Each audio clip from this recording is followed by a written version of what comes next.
Le christianisme est né, voici 2000 ans, dans un milieu juif, dans le milieu juif de la terre d'Israël, Eretz Israël, et ensuite une partie importante, et parfois une partie majoritaire du peuple juif, a vécu en terre chrétienne, en terre marquée par la religion, la culture, et aussi par la domination politique des États chrétiens.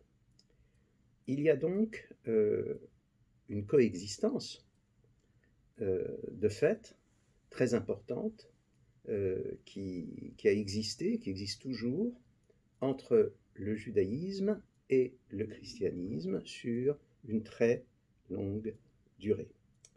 Je voudrais tout de suite insister sur le fait que 2000 ans, c'est très long. C'est très long.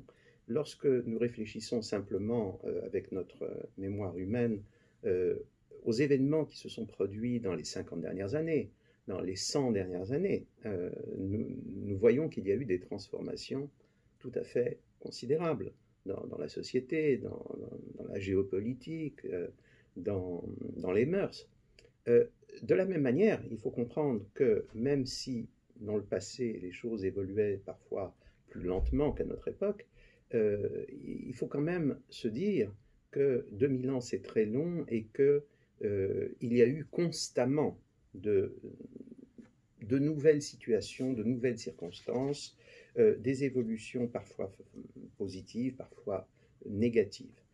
Je crois qu'il faut se garder d'une illusion rétrospective qui consisterait à dire voilà les relations judéo-chrétiennes, ça a été ça, et puis on n'est pas sorti de ça. En réalité, ce sont des relations qui ont été complexes, qui ont été en évolution permanente.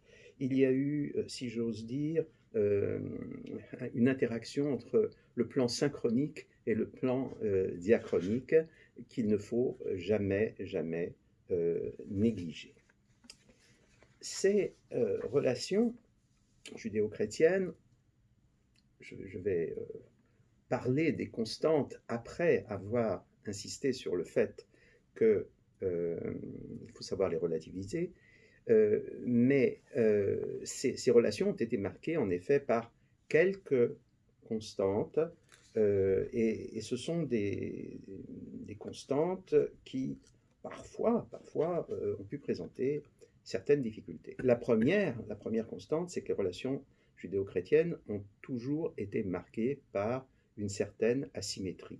En un mot, le judaïsme peut ignorer le christianisme qui est venu après lui, il peut d'autant plus l'ignorer que le judaïsme a vocation à s'occuper des juifs et que le christianisme, en gros, ça a été la mission vers les gentils. Donc il n'y avait pas de nécessité pour le judaïsme en soi de s'occuper du christianisme, ni négativement ni positivement. Le christianisme, en revanche, ne pouvait pas ignorer le judaïsme puisque il, selon sa propre vision des choses, il était issu du judaïsme. La deuxième constante, très importante, c'est que dans les relations entre judaïsme et christianisme, qui sont des relations de manière fondamentale entre deux religions, deux expériences du religieux, eh bien, tout de même, le politique a joué un rôle aussi important et en fait souvent plus important que le religieux. Le christianisme devient au IVe siècle de l'ère chrétienne la chrétienté, c'est-à-dire en termes historiques, en termes sociologiques, politologiques, cela veut dire que l'Empire de Rome, qui est une énorme structure géopolitique et politique qui marque le monde de cette époque, l'Empire de Rome devient chrétien. Il y a identité entre le monde chrétien et l'Empire de Rome. Et cette, en quelque sorte, fusion du politique et du religieux, en fait, va se poursuivre pratiquement jusqu'à notre époque. Il y a eu bien sûr une césure très importante qui est la Révolution française, les Lumières, l'essor du monde moderne, la laïcisation générale du monde occidental, mais on peut dire que fondamentalement, cette interférence politique a été un fait dominant et reste un fait important. Alors, il y a dans cette interpénétration du politique et du religieux, il y a un problème pour les chrétiens et il y a un problème pour les juifs. Le problème pour les chrétiens, c'est de gérer le statut d'une anomalie. Encore une fois, il faut se replacer à des époques qui ne sont pas notre époque, où la vision des choses n'était pas exactement celle que nous avons aujourd'hui. Dans le monde chrétien, pendant très longtemps, il y avait une difficulté à admettre qu'une partie de la société ne soit pas chrétienne. Il y avait une difficulté à admettre qu'une partie de la société soit païenne, comme on disait, ou qu'elle soit musulmane, par exemple. Ceci pouvait poser problème. Comment, dans ce contexte, pouvait-on gérer le fait qu'il y avait une minorité non chrétienne qui, pour des raisons propres au christianisme, était acceptée, tolérée, et en fait, il faut bien le dire, protégée. Si la chrétienté n'avait pas protégé le judaïsme dans l'ensemble, le judaïsme n'aurait pas survécu en terre et en pays de chrétienté. Donc ça, c'est le problème des chrétiens. Derrière la gestion, on va dire, vraiment politico-juridique de cette anomalie, il y a aussi un problème plus théologique. Nous constatons historiquement qu'il y a trois attitudes qui ont pu exister, qui ont existé pendant les 2000 ans, même si telle ou telle autre attitude, à un moment ou un autre, semble l'emporter sur les autres. Il y a trois attitudes donc qui ont toujours existé. Une attitude que je qualifierais de judéotropie, c'est-à-dire une attitude par laquelle les chrétiens sont très conscients de leur filiation vis-à-vis des juifs, et cela se traduit par beaucoup d'ouverture et de compréhension vis-à-vis du judaïsme. Ce n'est pas uniquement avec Nostra Aetate que l'Église a développé une attitude d'ouverture et de compréhension vis-à-vis du judaïsme. C'est très ancien en réalité. Il y a une deuxième attitude qui a mené à ce qu'on appelle la théologie de la substitution, c'est-à-dire, en gros, le véritable Israël, c'est l'Église, et les Juifs, après le Christ, sont des égarés que l'on va idéalement ramener à la raison, pratiquement. Voilà.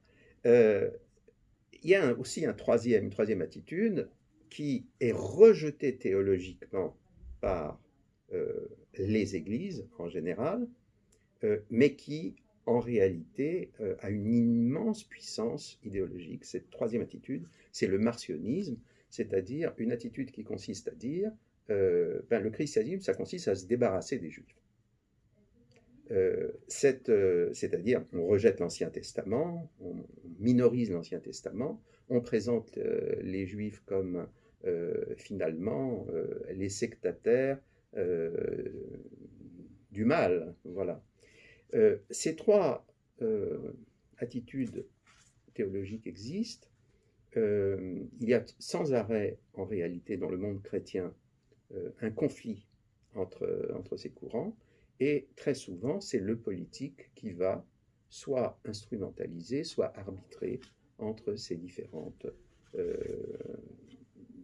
théologies des relations avec le judaïsme. En ce qui concerne le problème des Juifs, les Juifs, en somme, considèrent que, puisque la chrétienté elle-même dit qu'elle est Rome, eh bien, son rapport avec le christianisme s'inscrit dans la suite du rapport d'Israël avec l'Empire de Rome. Or, ce rapport, il est fondé sur ce qu'ont dit les prophètes, fondé sur ce qu'ont dit les maîtres de la tradition rabbinique. Il y a un certain moment dans l'histoire d'Israël où Dieu a décrété que le peuple juif serait en exil, et quand il est en exil, il est soumis au pouvoir d'autres empires, et en particulier de l'empire de Rome, qui est vu dans la tradition juive comme le grand empire universel de la fin des temps, qui sera en place jusqu'à l'arrivée du roi Messie et la restauration d'Israël. La conséquence, c'est que on ne discute pas ce pouvoir. C'est le pouvoir de Rome, ou encore, comme disent les Juifs, le pouvoir d'Édom, puisque Rome est assimilée à Édom. Et on ne discute pas ce pouvoir, et simplement on est dans une relation de négociation permanente avec ce pouvoir. Le but ultime, c'est de permettre aux Juifs essentiellement de continuer à être Juifs. C'est ça le but. Tout ce qui est possible dans ce cadre-là est négocié, est négociable, et lorsqu'il n'y a pas d'autre moyen que d'accepter l'autorité du pouvoir, en l'occurrence du pouvoir chrétien, eh bien on accepte l'autorité du pouvoir chrétien. C'est historiquement l'attitude du judaïsme vis-à-vis de la chrétienté. Il y a une autre dimension tout de même sur laquelle je voudrais insister, qui a probablement compliqué ce schéma qui est déjà assez complexe, mais enfin qu'on peut tout de même assez bien gérer.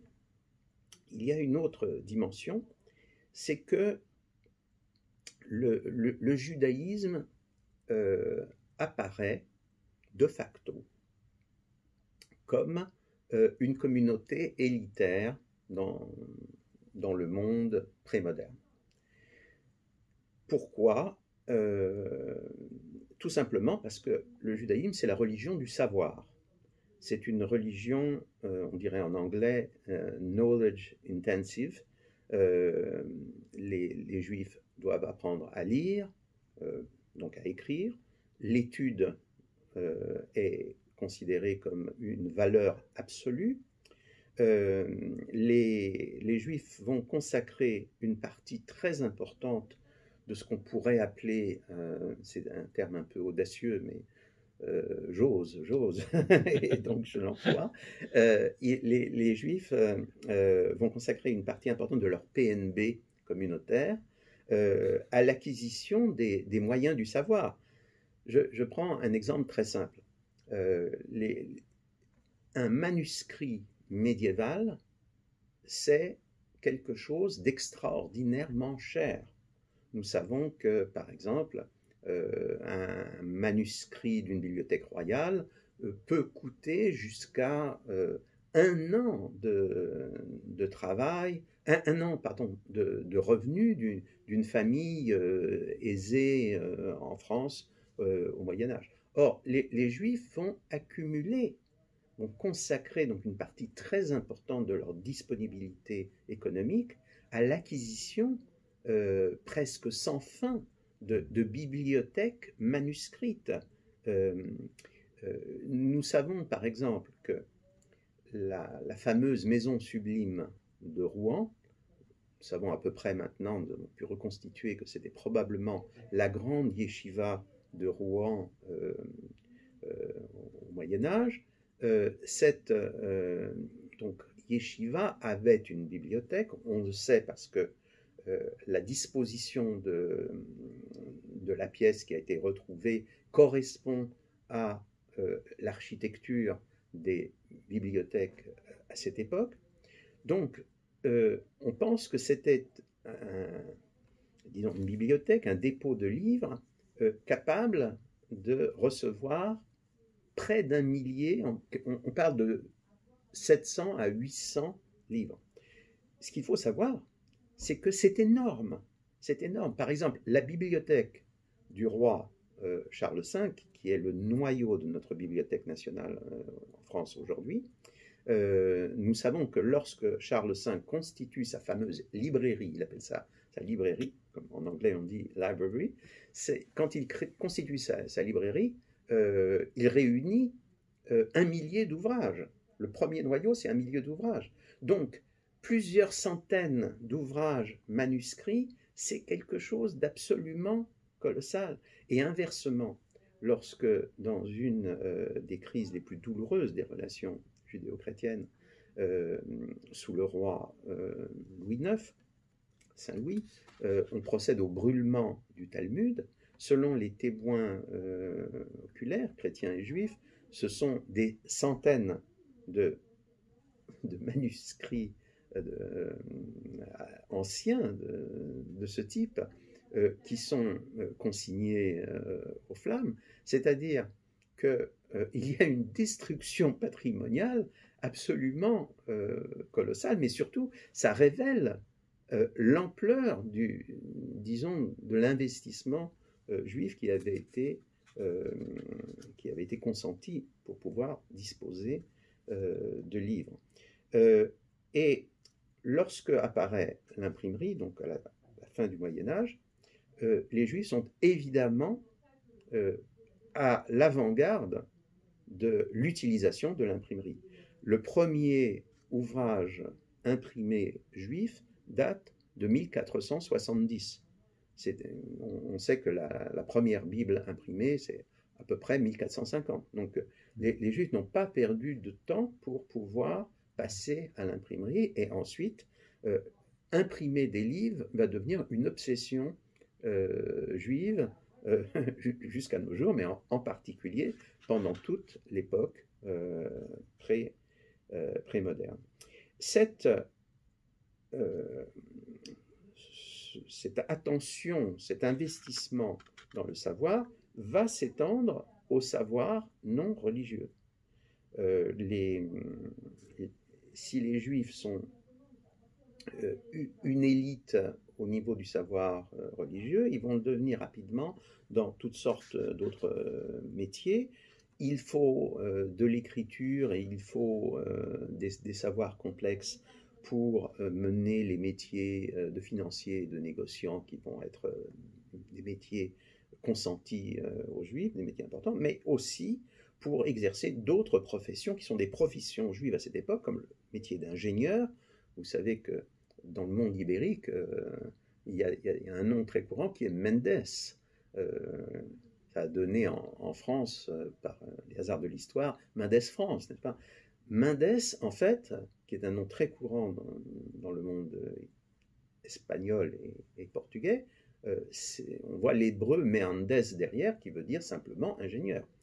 Et la médecine est pratiquement une profession à dominante juive pendant une très longue partie de l'histoire prémoderne.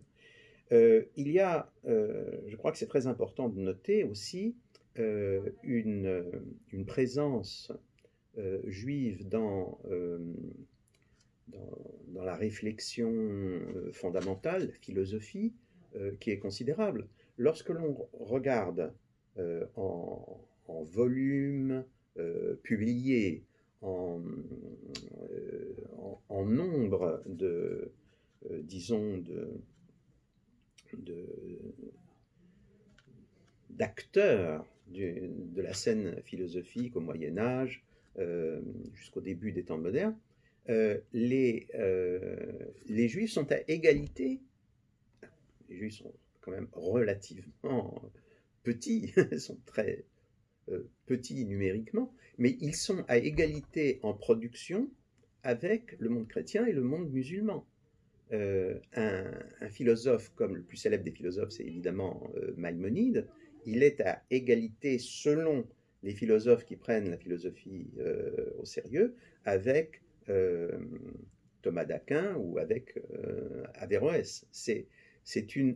Cela suppose, encore une fois, cela révèle l'importance de de l'investissement intellectuel. Or, bien entendu, qu'est-ce qui se passe? C'est que ce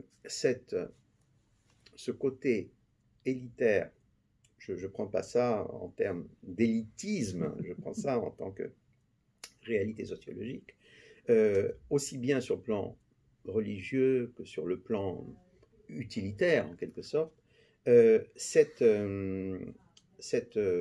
réalité est problématique. C'est-à-dire que constamment, il y a dans le monde chrétien, dans certaines élites chrétiennes, et d'abord dans l'élite chrétienne intellectuelle par excellence, qui est l'Église, il y a une situation de concurrence avec le monde juif. Alors, encore une fois, rétrospectivement, on fait beaucoup de simplifications outrancières. On présente parfois l'attitude du monde chrétien comme relevant simplement de l'anti-judaïsme, lorsque le monde chrétien met en garde contre la concurrence intellectuelle que peuvent, et à terme peut-être religieuse, que peuvent représenter les juifs. Mais en réalité, lorsque l'on voit, par exemple, les décisions d'un certain nombre de conciles régionaux, des décisions répétées qui consistent à interdire aux chrétiens en fait, de se tourner plutôt vers les juifs que vers l'Église, on s'aperçoit qu'il y avait réellement une difficulté, que même au niveau populaire, pas seulement au niveau intellectuel, même au niveau populaire, il y avait beaucoup de gens dans le monde chrétien qui se sentaient souvent plus en proximité avec les juifs locaux qu'avec l'Église, soit que certains éléments de l'Église soient pas aussi savants que les juifs, soit que les éléments les plus savants de l'Église, je pense par exemple aux ordres monastiques savants, soient trop loin des milieux plus populaires.